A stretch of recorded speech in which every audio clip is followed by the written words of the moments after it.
investimento, com uma carência enorme de atenção para quem administra, e infelizmente quem paga a conta é a nossa sociedade. Se não paga através de multas, ela paga com a saúde, paga com a vida, paga com expressões que lhe são muito caras, infelizmente. Farto, a gente tem aqui, estou vendo o manual Faria de Trânsito e o Código Brasileiro anotado. Cara, é muito grande. Como é que é? Eu vou pegar aqui, até para o telespectador ter uma noção. Olha isso. Esse aqui é o Código de Trânsito Brasileiro, o CTB. Olha a espessura desse livro. Aí você fala assim, mas será que são só fotos? Fotos, olha aqui, olha a letrinha, olha aqui. Dá uma olhada aqui, Magrão. Cara, esse material é do tá ganhando da Bíblia, hein, cara? Esse material é do mestre Júliver, né? Ele o Júliver, é verdade. Uma pessoa muito reconhecida no nosso universo de educação para o trânsito e também na questão de fiscalização, é praticamente um doutrinador. Tive o privilégio de entrevistá-lo há muitos anos atrás, né? Lá ainda no outro estúdio, ele teve aqui uma ocasião, 2003, 2004, talvez, é isso? Foi depois de 2010, 2009, com a pós-graduação que nós tivemos em Marília. Então foi. Ele esteve aqui. Que tinha sido há mais tempo, é verdade. 2000. Então, e sempre nós temos um contato e ele sempre nos atualiza, né? Ele é conselheiro do CETRAN, é capitão da Polícia Militar. Hoje ele está na Força Tática em São Paulo e também no CPTRAN. Então, é uma pessoa que tem um envolvimento muito profundo na matéria. E tem também o professor Farias, que é um outro envolvido na matéria, um estudioso, que constantemente faz alterações para subsidiar, para poder dar um suporte àqueles que estão atuando diretamente na educação e na fiscalização de trânsito. Mas embora você veja esses dois livros, eles, diríamos assim, são muito pequenos diante da magnitude que é esse universo de trânsito. Existem literaturas mais deles, né? Mas eu trouxe os dois para mostrar que são pessoas de reconhecimento nacional e que merecem o nosso respeito. E aí, na verdade, esse é o código, mas comentado, é isso ou não? Sim. Analisado, como é que é isso? Existem situações diversas. Por exemplo, eu tenho o Código Seco. Código de Trânsito, você entra na internet, vai lá no site da Presidência da República, do Legislativo, baixa a matéria, está lá, o Código Seco, com todas as suas os seus enquadramentos e artigos. Já, quando um código ele é anotado, ele faz uma referência, por exemplo, uma coisa muito simples. Existe a infração do artigo 169 do Código de Trânsito, que é dirigir sem os cuidados indispensáveis à segurança. E esse código vai lá no artigo 169 e seleciona, por exemplo, o artigo 28. O condutor deverá a todo momento conduzir o veículo com atenção e os cuidados indispensáveis à segurança. Então ele faz um link entre um artigo e outro, fazendo algumas anotações, referenciando e referendando algumas regras, algumas leis e resoluções. E existe o código comentado. Já o código comentado, ele tem a opinião daquele que tem o seu título ali, por exemplo, o autor, né? Se fosse o Júliver o autor de um código comentado, seria a opinião dele em cada artigo comentado. Então, essas são as diferenças. E eu sempre, na busca como pesquisador e também como instrutor e professor, eu oriento os alunos a terem muito cuidado com o código comentado, porque às vezes ele traz a opinião exclusiva do autor, que pode ser diferente de outros doutrinadores, de outros autores. Então, sempre fazer ali uma busca, uma leitura mais aprofundada, mais ampla, justamente para ter uma opinião e chegar a um consenso, não apenas eu entendo assim, não, eu não entendo. Eu tenho que estudar para ter uma resposta. Então são pessoas que têm um gabarito para isso. A gente está pela Life, Pompeia e Garça, e a gente está aí pela NET aqui para você e Marília. E nós estamos também para todo o Brasil, para todo o planeta, através do Facebook, no TV Marília, canal 4. Farto, eu quero falar também de uma outra situação que me chama a atenção. Assim, queria que você fizesse, na verdade, uma análise. A gente já há muito tempo conversa sobre essa matéria.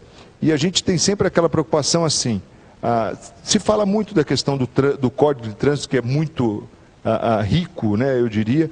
E ele vem sendo aí, aos poucos, com as suas alterações, buscando se atualizar cada dia mais. Agora, como é que tem sido o cidadão na matéria educação? Você entende que isso tem sido incutido na nossa cultura? Olha, eu acompanho bastante a professora Irene Rios, que tem um trabalho de educação muito grande nessa matéria trânsito, além de outros professores aí que merecem o nosso respeito. O Código de Trânsito é um código de comportamento, Marcos, é um código social. Então, ele precisa constantemente sofrer alterações. O que eu vejo, particularmente, nós temos um governo que ele investe apenas na punição. Você não vê campanhas educativas maçantes, gritantes, campanhas que possam refletir a mudança de comportamento no social. Você apenas vê leis chegando cada vez mais coercitivas, cada vez mais severas, como se o condutor infrator fosse um criminoso. Então você pega uma autuação, que é um dos pontos que nós vamos aqui discutir mais adiante, essa lei 13.281, ela teve apenas uma conotação para o surgimento dela, quando os caminhoneiros mobilizaram o país para tirar um governo corrupto. Então, como que o governo poderia impedir que a democracia existisse pela insatisfação de um governo corrupto? Eles utilizaram a força política que possuíam e alteraram a lei, colocando uma infração que hoje custa R$5.000, acima de R$5.000, para quem impede o fluxo de veículos, interdita uma via com um objetivo, e aquele que promove essa organização vai pagar uma multa de R$17.000. Então você percebe que o nosso ordenamento legislativo, as pessoas que elaboram regras, têm um enfoque voltado para punir e não para educar. Se a educação de trânsito fosse inserida na escola como matéria curricular e não extracurricular, nós estamos vendo aí essa mudança que vai ter na educação, que está gritante. Você não vê a matéria trânsito. Você não vê a matéria trânsito no prezinho, você não vê no ensino básico, no ensino médio, no ensino superior. Você só vê a matéria trânsito quando você vai para um CFC e você ainda critica o CFC. Por quê? Porque, não ensinam direito. Não é que eles não ensinam direito. Eles têm apenas 45 horas aula, que cada aula tem 50 minutos, para passar uma magnitude uma vasta informação que não é suficiente. E eles ainda ficam entre a cruz e o punhal, por quê? Eles têm que preparar o aluno para passar na provinha do Detran. Então, até isso, eles têm que ter esse discernimento, essa ginga. Para quê? Para favorecer o cliente, que hoje o custo de uma habilitação não sai inferior a R$2.000. Esse candidato à primeira habilitação, ele esperou a vida inteira para aquilo, e uma falha, ele vai culpar quem? O instrutor ou a autoescola. Só que ele não sabe que por trás dessa autoescola que se sacrifica para poder levar um melhor ensino, a melhor educação, ele tem regras, ele tem portarias, ele tem uma submissão, muitas vezes coercitiva ao extremo por parte do Detran, por parte dos órgãos controladores, para oferecer um serviço de qualidade. E aí, respondendo diretamente à sua pergunta, o que falta para nós é educação, mas é uma educação que vem da base, e não uma educação que chega na última hora, um mês antes de tirar a habilitação, vai para a sala de aula. É interessante porque tem se discutido algumas mudanças na educação, mas exatamente a questão trânsito, ela não tem uma relevância, me parece, para os educadores, né? Não entenderam ainda. Não se dá o valor devido. Eu, em 2010, estive em Brasília, num Congresso Nacional de Trânsito. Eu guardo bem essa data porque foi marcante.